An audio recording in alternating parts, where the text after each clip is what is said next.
Hello and welcome back to the Anti-Aging Hacks podcast. Today, I've got my friend Dr. Rick Johnson, who is a Thomas Burrell Professor of Medicine and was the chief of the Renal Division and Hypertension at the University of Colorado until recently. He's still working there half-time. His research, which has been funded by the National Institutes of Health, has focused on the role of sugar, and especially fructose, in driving obesity, diabetes, high blood pressure, and kidney disease. Much of his work has explored the role of fructose metabolism. He's also a kidney expert. He's been on the show multiple times. The last time we got together, we talked a lot about fructose, and then he shared some learnings from his new book, which is called Nature Wants Us to Be Fat. He's also got other books, which he's the author of, including The Sugar Fix and The Fat Switch. Would you like to get thicker, fuller, and stronger hair? Then make sure to check out fullyvital.com. The team's come up with fantastic and natural products that help rejuvenate your hair, but also delay and reverse gray hairs. So if you're interested in better hair, go to fullyvital.com and use the code Anti-Aging Hacks for 15% off your order. Are you enjoying the shows on this channel? Then please make sure to hit the subscribe button down below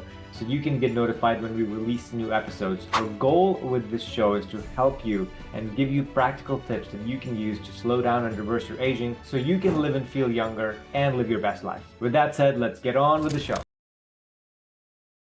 So with that said, Rick, welcome back to the Anti-Aging Hacks show. Yeah, thank you. I'm so happy to be back and seeing you again. Totally. And today we're going to be talking about a very interesting topic. You've recently gotten into climate change, and you've, of course, as a prolific guy as you are, you've found links between climate change and obesity and also kidney disease. So I am super intrigued by the discussions we're going to have. You've sent me some papers, and I've been kind of reading them through as a layman. And of course, I'd love to ask you a lot of questions about that. So first of all, tell the listeners, you've been on the show multiple times. Tell the listeners what you've been up to since you came back last from a professional standpoint.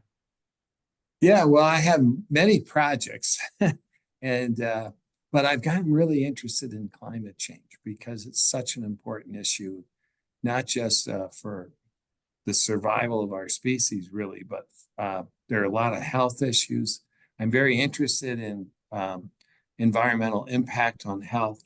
And so I've gotten and there's been an epidemic that's been going on that we linked with climate change. Our group was the first one to link it. And so I've had these projects, and they're funded by the National Institute of Health to try to figure out what's going on and how we get kidney disease from heat stress and a warming climate. So I've been involved in that, and that's probably the main topic to talk about today. I'm also doing work with archaeologists and paleoarchaeologists and climatologists and paleoclimatologists to try to identify how climate change affect us in the past. And I have some ongoing projects. I have one that's really interesting, looking at the origin of the people that migrated into India about 2000 BC, commonly called the Indo-Iranians or Indo-Aryans. And so I've also been looking at how climate change affected that population. Very interesting. You, of course, have your hands full as always. And I remember last time we talked, you were also doing some research with like a fructose gene of some kind that turns on or off the fructose metabolism. I forget what it was, but you're the one guy that's going back in time to try to figure out how human species have evolved and what's changing. So that's great. I've been reading some of the papers, as I said, that you sent to me regarding or linking climate change and obesity. And, thinking about climate change led me to think of a laborer working in the hot sun. And then that led me to think of, I've never seen a fat laborer, like an obese laborer. It doesn't exist, but they're also dehydrated, and the world is getting hotter and hotter.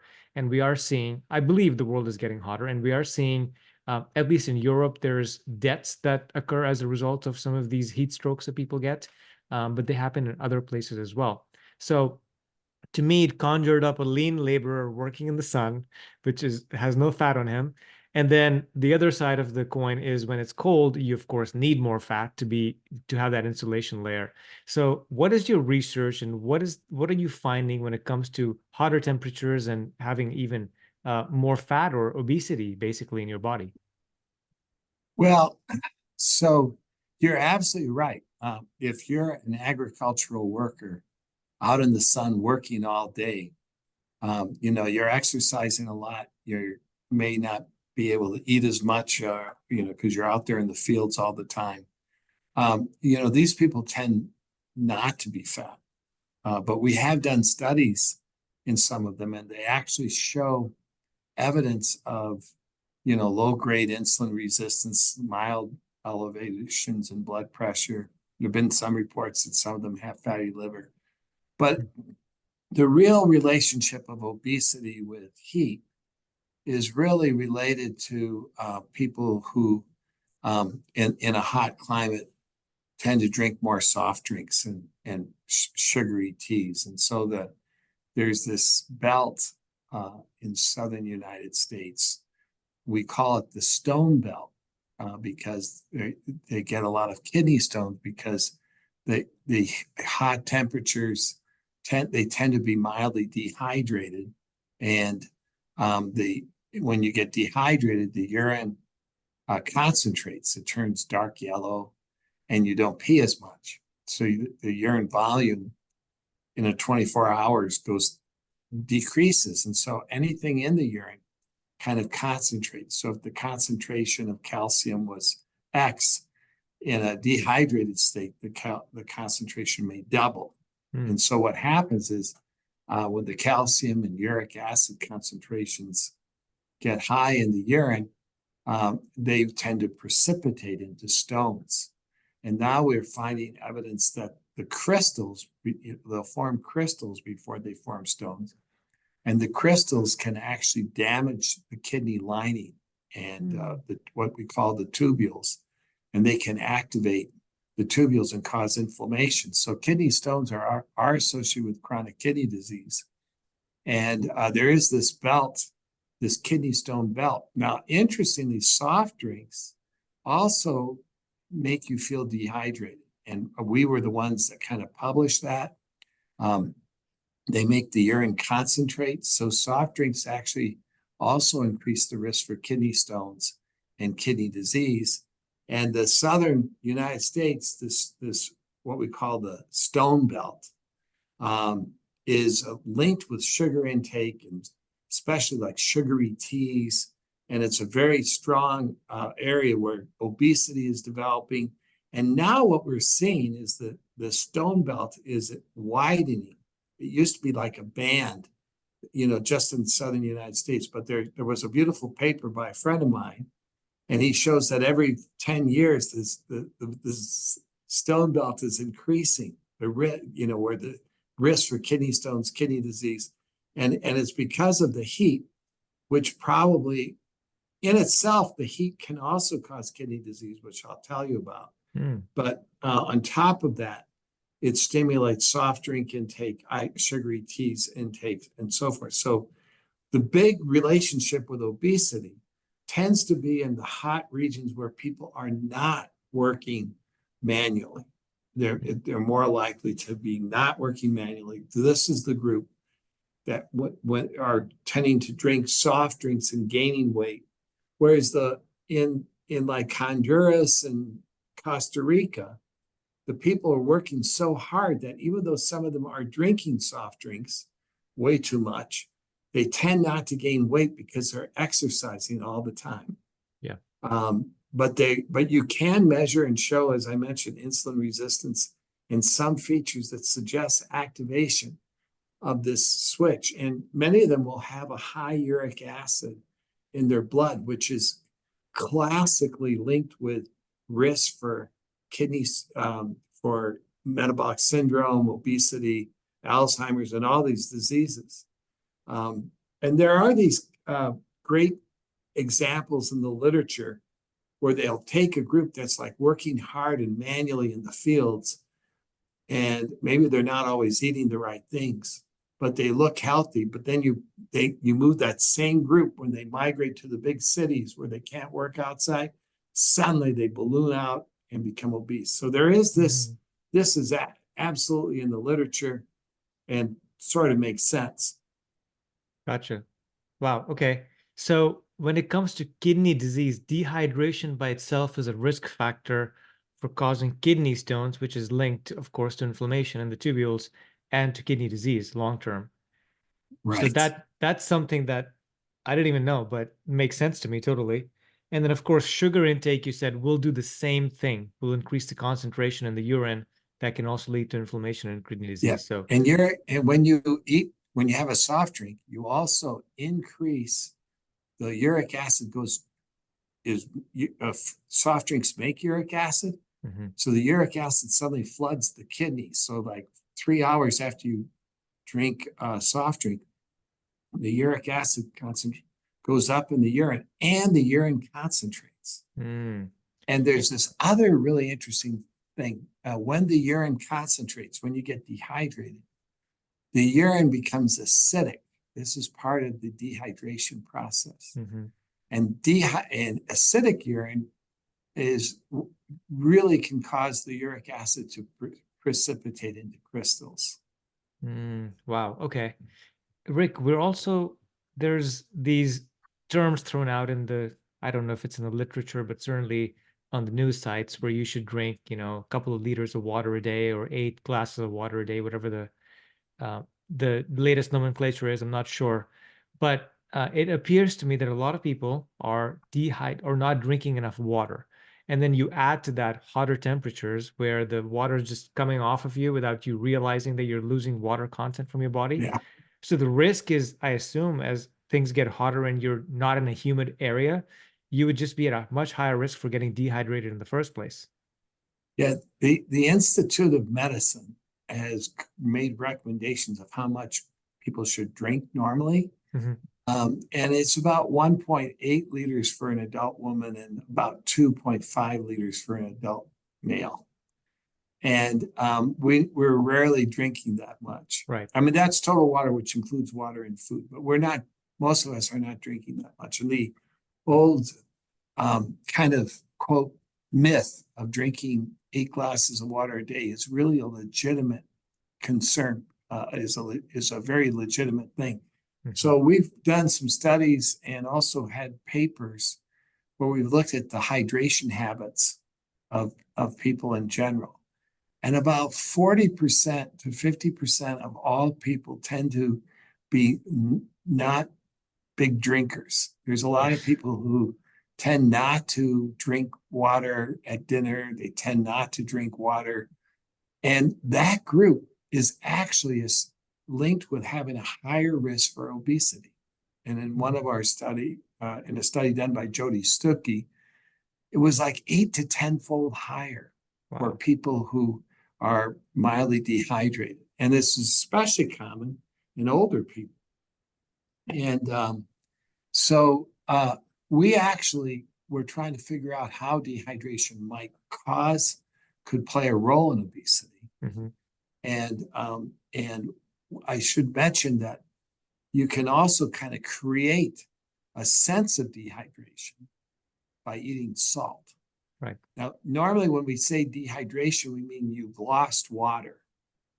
You're dehydrated. You lost water. Classic way is by sweating, And when you sweat, you lose more water than salt. Mm-hmm. And so the salt concentration goes up in the blood, and that creates thirst. Now, and you're losing water. So, if like you have diarrhea, your child, a country where there's terrible hygiene and you get diarrhea, kids can get dehydrated. They can die from dehydration. This is a major cause of neonatal deaths and death in toddlers in, these certain regions of Africa where dehydration from diarrhea and what we call enteric diseases. Mm-hmm. But so dehydration usually means a loss of water. But if you eat salt, you also raise the salt concentration in your blood. You also get thirsty. And the same biologic activity gets activated when you're dehydrated, as if being dehydrated. But what's interesting is you're actually not losing water. You're gaining salt. Mm. And we were very interested in this because there are these animals that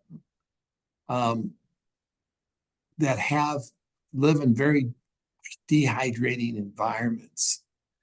at like deserts or like the ocean, which is all salt water.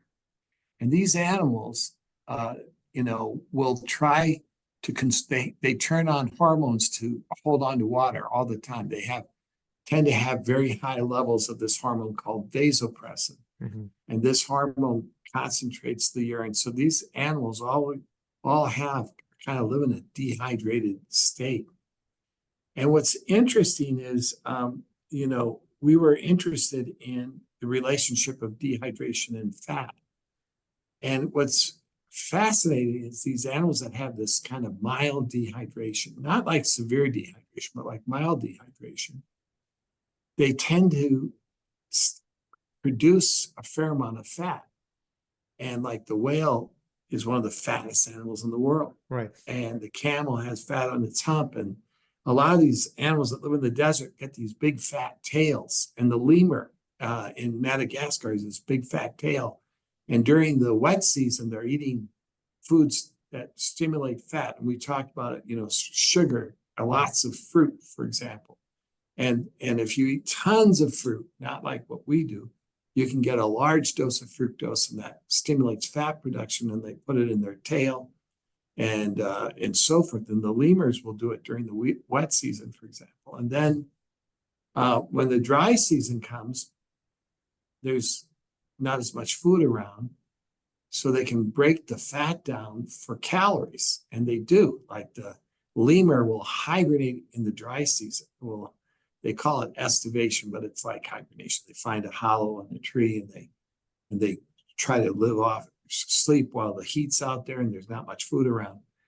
And they live off the fat for their calories. But what's really exciting is the fact that fat, when you break it down, it generates water. Right. And there's not water in fat, but when you break it down, it pulls in hydrogen and other, and makes water.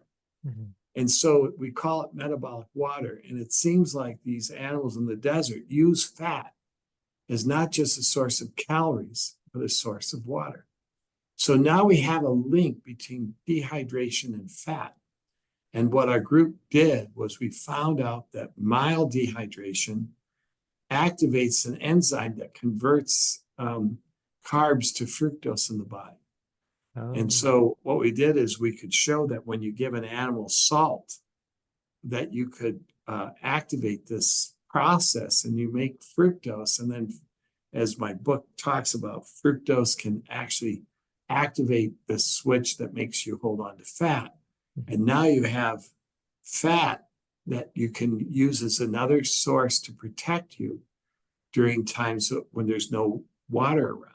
Because if dehydration gets severe, then you break down the fat. If the dehydration is mild and there's still water around and you still have water on you, then you make more fat. So what's great about salty diets is, you still have that reservoir of water. You're not losing water, you're gaining salt, and there's still food around, then you can build your fat stores up. And then when the fat stores are up, now you're more protected if there's a sudden drought that leads to less water. Wow. So that's sort of this relationship. What we found was that this hormone vasopressin actually drives some of the fat gain. And it was really exciting because vasopressin is this hormone that's been known for years to help dehydration, because it helps you concentrate your urine and helps prevent water loss. And there's some studies that suggest it also prevents water loss through the lung. And the frog uses vasopressin to prevent water loss through its skin. So vasopressin is a hormone to hold on to water. But fat is another way to hold on to water. And what it turns out is that vasopressin stimulates a specific receptor that no one really knew the function of, called the V1B. And when it activates that receptor, it stimulates fat accumulation. And what's fantastic is that people who are at risk for obesity or diabetes, and people who are obese and diabetic, tend not to drink very much water. They tend to be on a high salt diet, and they have high vasopressin levels.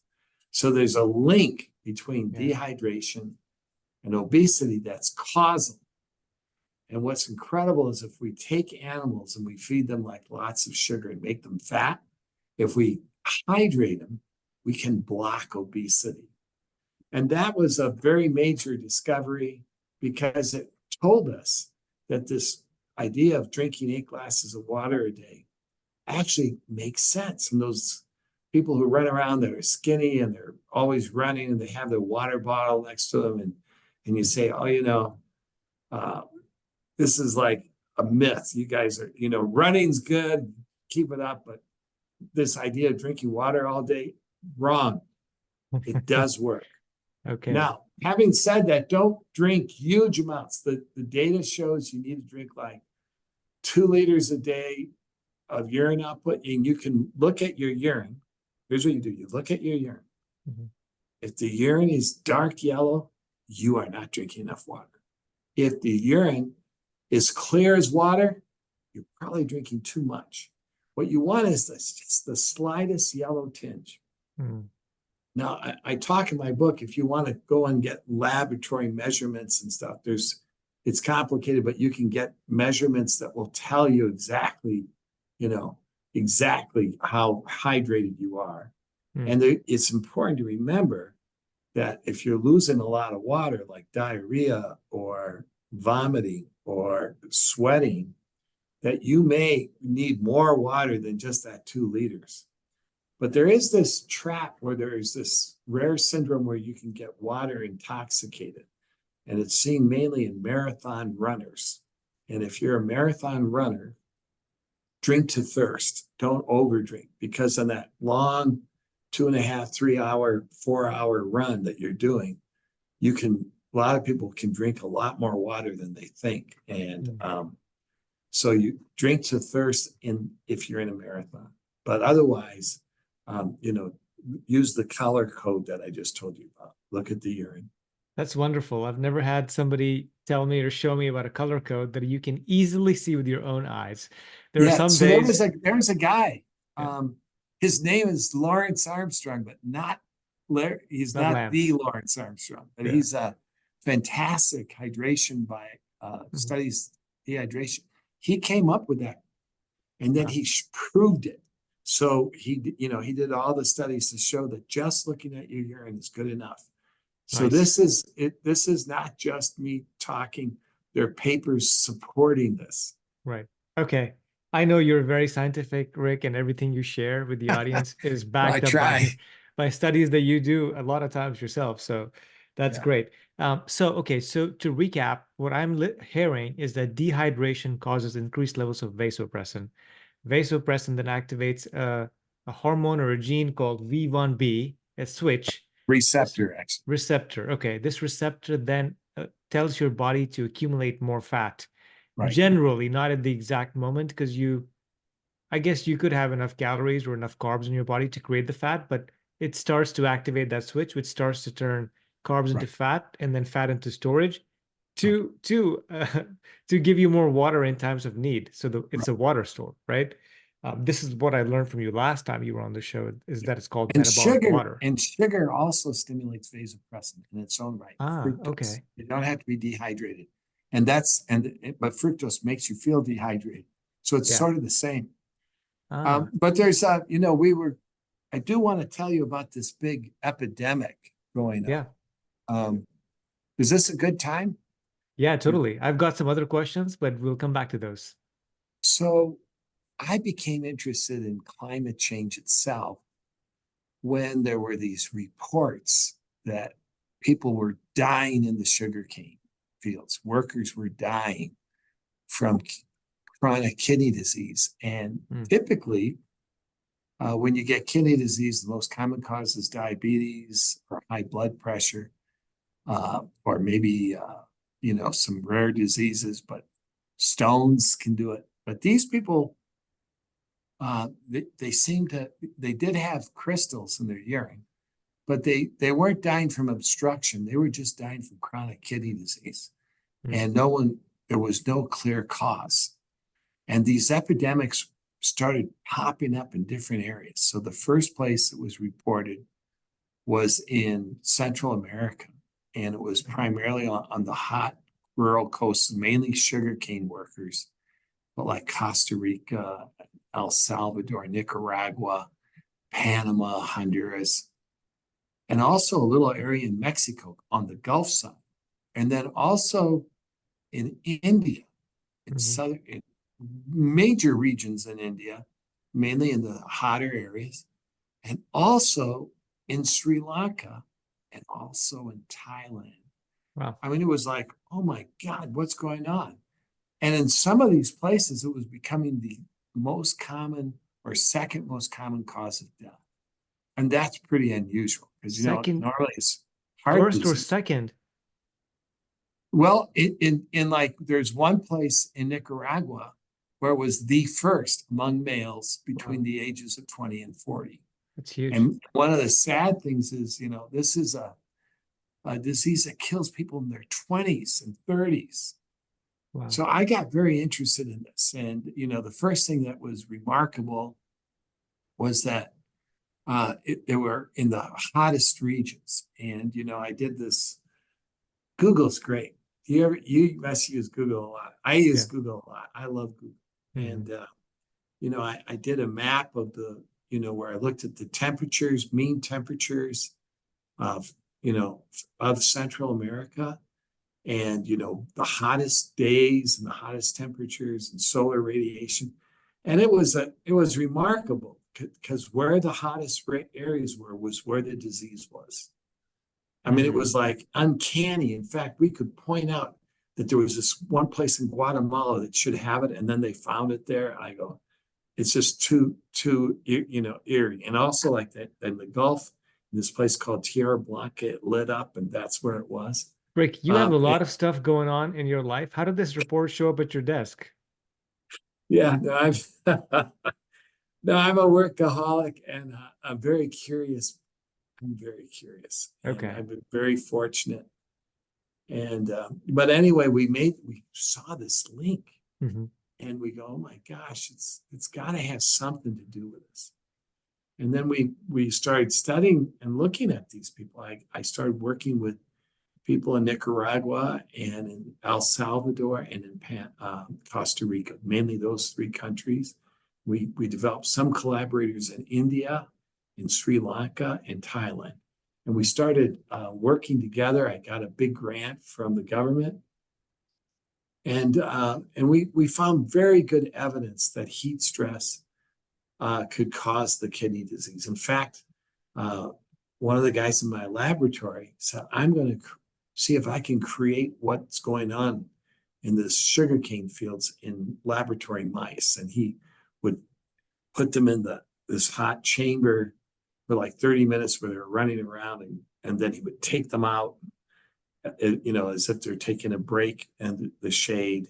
And then he would put them back. And he did this really interesting experiment where he took these mice, and one group they all got water over the 5-week period. They got the same amount of water. Mhm. But one group got the water only at the end of the day. So during the day, they go in and out of this heat chamber 8 times. Poor Wow. Carlos was having to take them out and put them back in. But over this 8-hour period, they would not get water. And at the end of the day, it was delayed gratification. They got the water, they drank a lot, and then during the night they kind of caught up. And in the morning they had drunk exactly the same amount as the group that got. They had access to water every time they came out of the heat chamber. So Mhm. they come out of the heat chamber, there's water right there, so they're sipping all day long. And what was incredible was that the animals, only one group developed kidney disease. And you can imagine which group it was. It was the group that had delayed hydration. Right. So here was what's interesting. They both got the same amount of water, but Mm. delaying the hydration led to chronic kidney disease. So when this paper came out, some of my friends started doing these studies where, they bring in trucks with water, they set up tents that you are movable so you can move the tent as the sugar cane is cut. And they're seeing a reduction in disease. So we think that heat stress is, and it's crazy, but we were able to show that this fructose pathway was also involved, at least in the mice. Mm-hmm. And we were also able to show that sugarcane workers that were hydrating with soft drinks did worse than those who are hydrating with water. So it's a kind of a big story. And then recently we discovered an environmental component that, really has kind of got me actively involved in the world of climate change. Mm-hmm. And that active component. And by the way, we also found that uric acid and crystals and all that was involved in the kidney disease of these people too.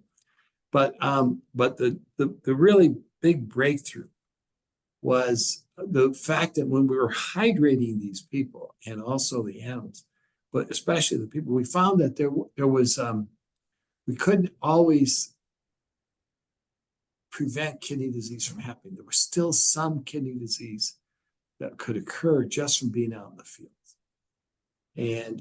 And so Carlos, my buddy, actually he's my brother-in-law because we both married sisters from Peru. Oh, So wow. I have Okay. a Peruvian wife. Yeah. And Carlos said,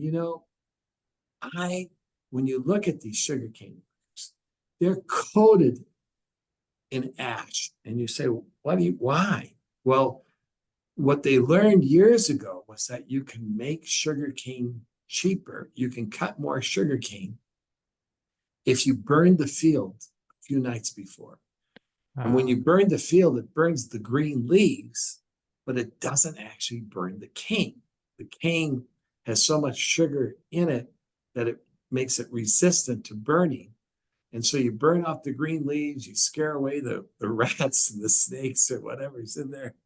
Mm-hmm. And then they just these stalks, and then they come in and they have machetes and they cut the cane, and they can cut more cane per hour. And so the sugar becomes cheaper. So it makes sense to the industry to burn the fields. But then they get coated in ash. Mm-hmm. They have ash in their hands and their face, the soot. And they don't wear face masks because it's too hot. Right. And so they're breathing this stuff. So Carla said, maybe they're being poisoned. Maybe, everybody had been looking for chemicals, right? Pesticides. They couldn't find it really. There's a little bit of evidence of exposure, but it doesn't. Some people argue more, but most of the studies have been negative on it. But the ash, everyone gets coated in the ash, and it also gets up in the air, and it just fills the villages, and so we did these analyses on the ash, and we also sent in a guy. Actually, he did it independently, but he's a collaborator. He went in and he measured the particles in the air, and there's different size particles, and there's PM 2.5 and 1.0, and there are all these things that measure the size of the particles. And he could show that these particles were linked with kidney disease and that they were filled with silica. And recently people have been showing that air pollution is associated with kidney disease. And again, it's this particular particle size called 2.5. Mm-hmm. Anyway, so it turns out that silica is like in ground, right? It's like, but certain plants like rice husks and rice and sugarcane, they actually use silica to help make the plant strong. So that strong cane that's resistant to fire is partly because it's got silica. Oh, wow. Okay. And Good to know. there's an actual transport system. So they use silica. And when they're using silica, they're using it at a very small size. It's like a nanoparticle type size.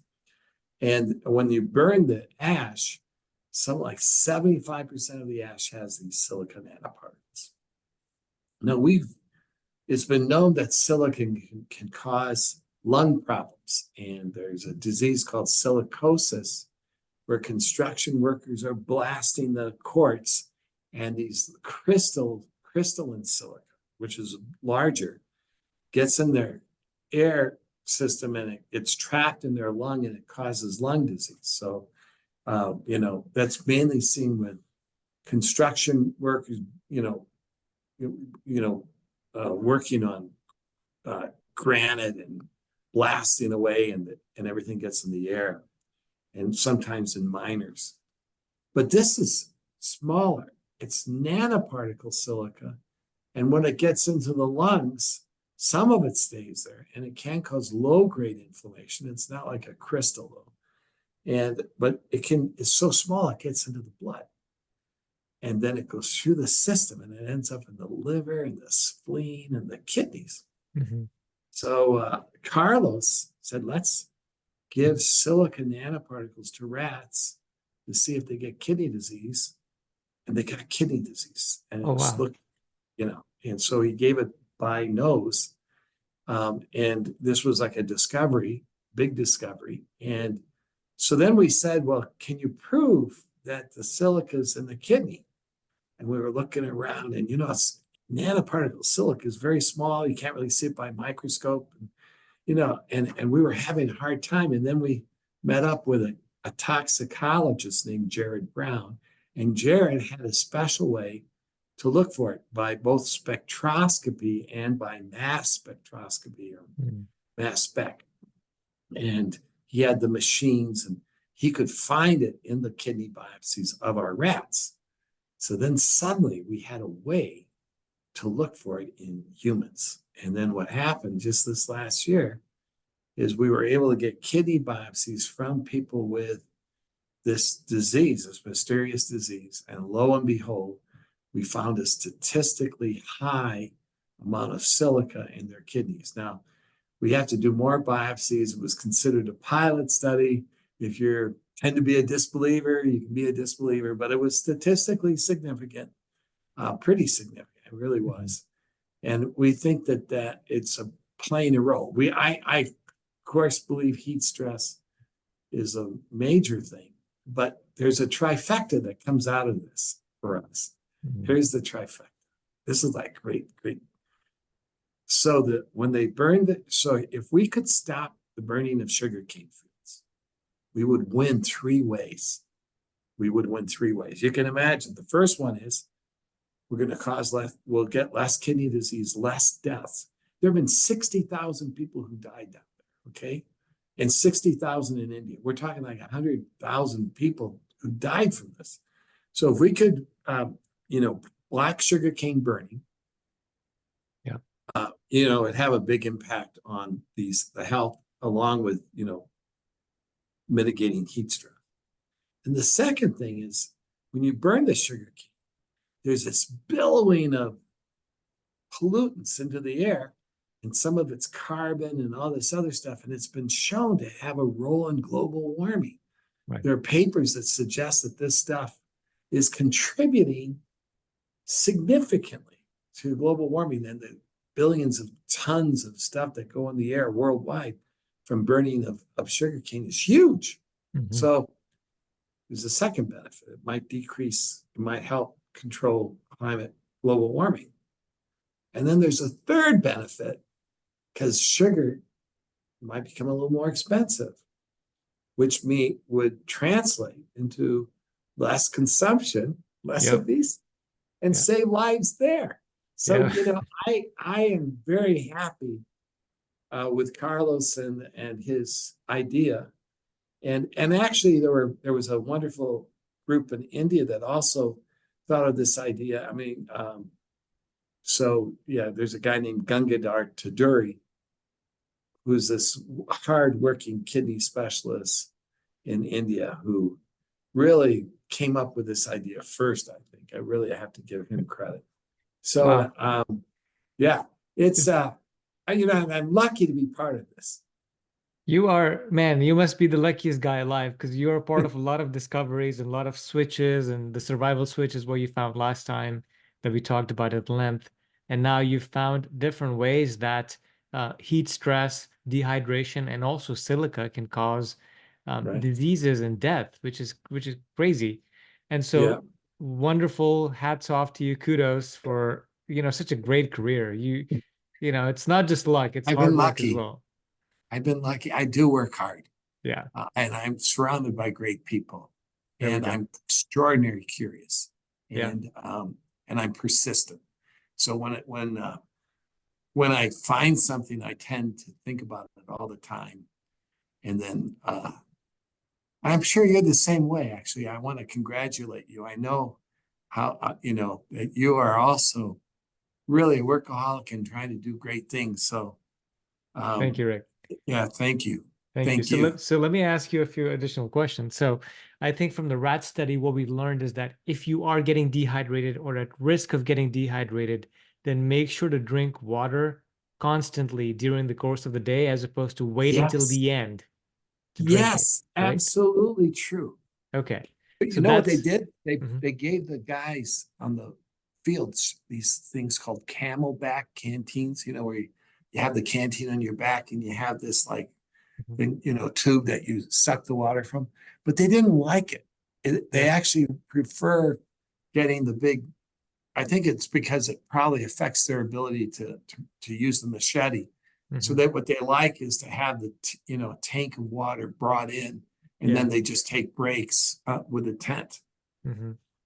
I was the same way. I've climbed. So I lived in Denver for many years back in the Oh yeah, day, and I climbed a bunch of the 14ers, or these are mountains that are good for 14, you, man.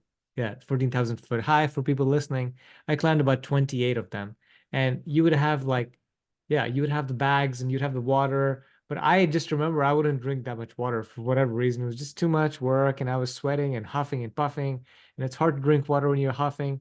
So I can imagine how people that are working in construction or like this manual labor where you have to exert force don't want to drink from that thing. And so, okay, that makes sense. All right. So let me No, I'm ask going you. to follow up on that because Yeah.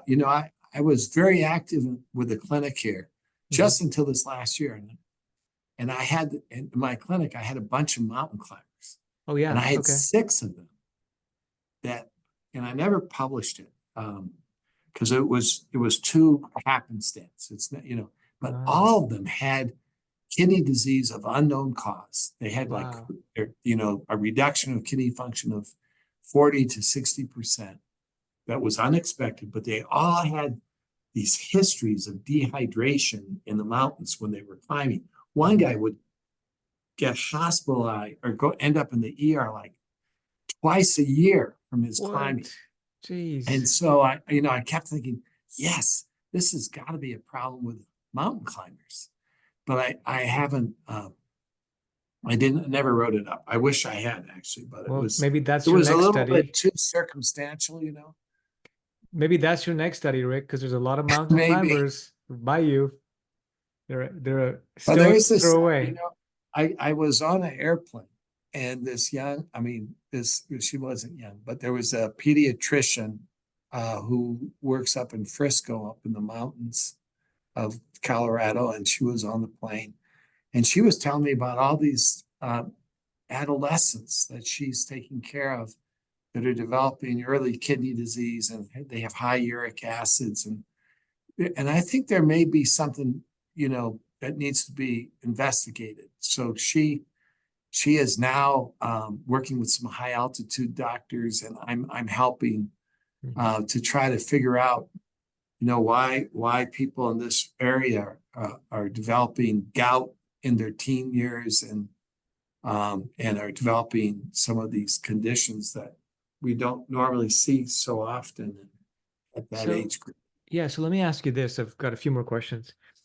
Let's say that you suspect that you have been dehydrated, you don't drink enough water in your life as life goes on, and you say, okay, I want to check my kidney function. Is there a test you can go do with a doctor to say you're 100% or 60 or um, what would you Yes, look for? yes. There's two commonly, well, there's many ways to do it, okay? And there's some that are very, very accurate, but they require they're done in radiology where they inject you with things. But there's two really simple tests that they can just do from a blood test. Okay. One is measuring a substance called creatinine. Yeah. The other one is called cystatin C. Now, creatinine, they're formulas, and they look at your age and the creatinine and your other things like sex, and they can estimate very closely what your kidney function is. It's called a GFR, and they often put a little E in front of it, which means estimated GFR, and it relates to how well the kidneys filter. Mm-hmm. That's a very good way to measure kidney function. Okay. The problem with creatinine is it comes from the muscle, and if you have a lot of muscle, your creatinine may be a little higher than normal, and if you have no muscle, your creatinine may be lower. So you may get a slightly false test, and a lower is better. So if you're an NFL football player, and I've taken care of a number of these people, they have so much muscle mass that their creatinine looks like they have kidney disease, but they don't. And the way you can sort that out is sending a cystatin C, the other test, because that's not affected by muscle mass, but it's a more expensive test, less commonly done. The other thing is there's this thing called creatine, which is it's not the same thing as creatinine. There's another couple letters in there. Yeah. Creatinine is the kidney test. Creatine is a supplement that many people take to increase their muscles. And it can make the creatinine go up, but it's not real. It's not a worsening of kidney function. It's the effect of the creatine. And it does not mean the kidney function is getting worse. So when we see someone whose kidney function looks like it's worsening, an important question is to say to the person, are you taking creatine supplements?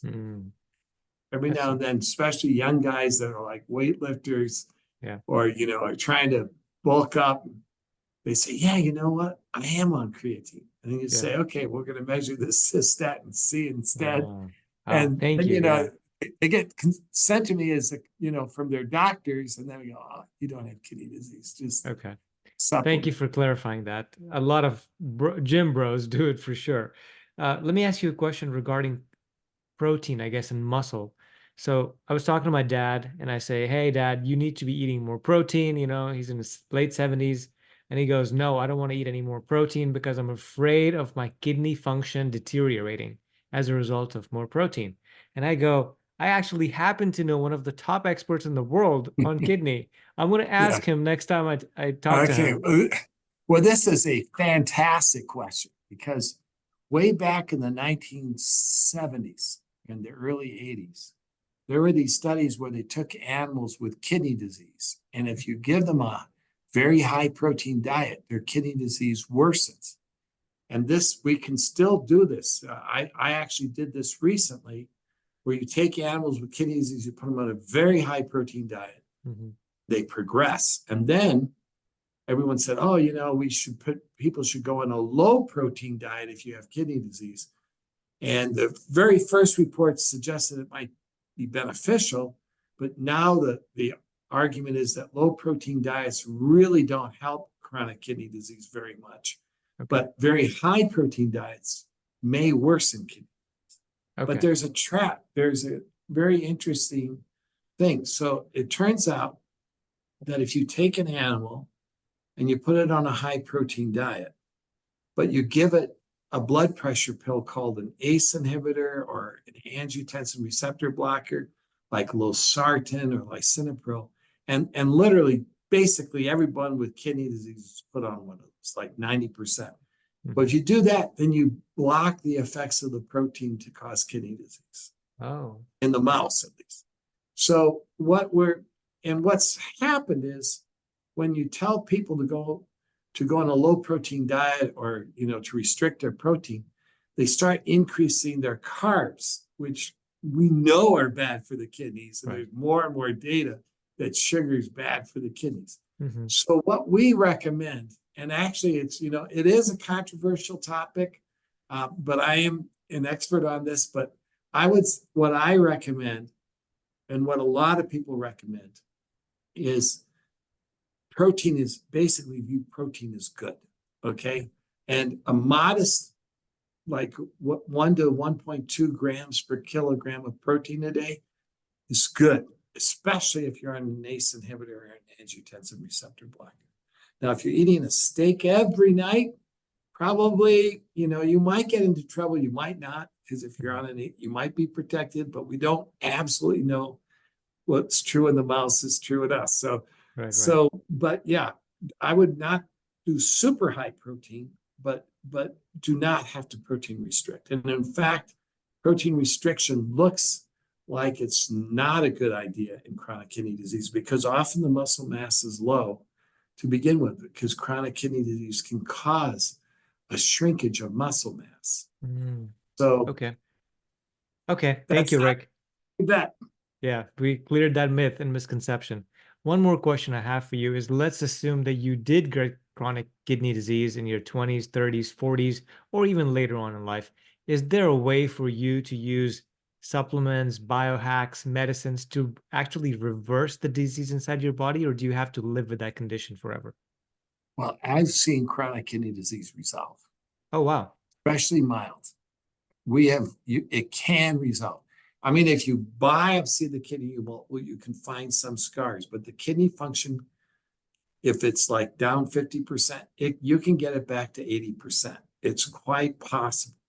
How do you We've do it? Well, the best way, a good healthy diet, first off, you don't want to worsen it. Yeah. So we know high sugar diets are bad. So high carb diets probably are bad. So modest, like a Mediterranean diet or a low carb diet, those are all going to be protective. If you have a high uric acid, you probably want to control that because that really does look like it can cause kidney disease. Controversial, but certainly in my hands, I've published many papers showing that there's a causal linkage. But anyway, so you can lower uric acid with vitamin C, Mhm. 500 milligrams twice a day. There is a fantastic supplement called epicatechin, Yeah. and epigallocatechin, the thing in green tea Mhm. and dark chocolate. Really good for mitochondria. Omega-3, the wonderful to block metabolic syndrome, and it really is. It has some anti-fructose effects. Caffeine's good. Coffee looks like it's good. I know it's controversies, but the data really suggests that it reduces diabetes, gout, and kidney disease. And I drink 3 cups a day. Nice. Another one is hydration. Oh my gosh, drink 8 glasses of water a day. Mhm. It has an incredibly beneficial effect. Wow. And then there's a drug that just came out in the last few years called an SGLT2 inhibitors. They are very protective. And I've seen kidney function improve on those drugs.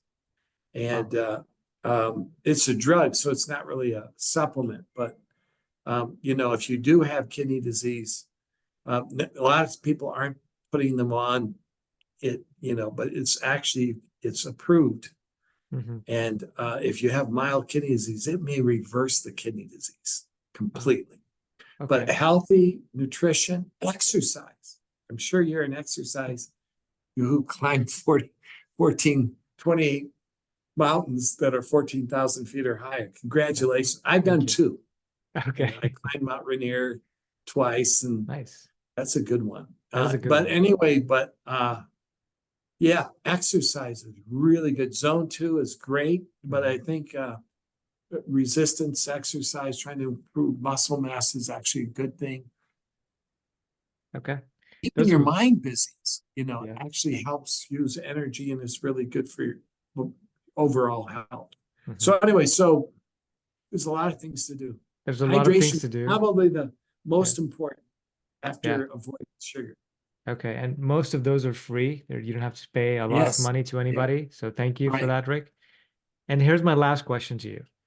I talk to people that say that they have a small bladder. I also come across men that are complaining after the age of 40 of having to wake up multiple times at night to go urinate.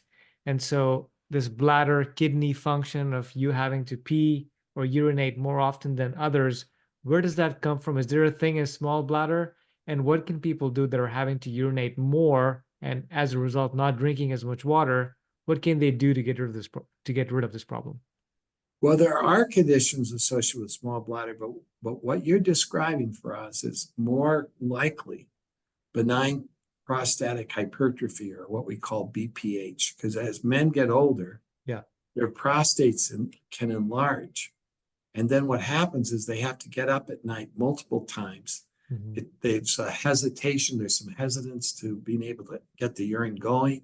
And often it's small volumes, and it's extremely common.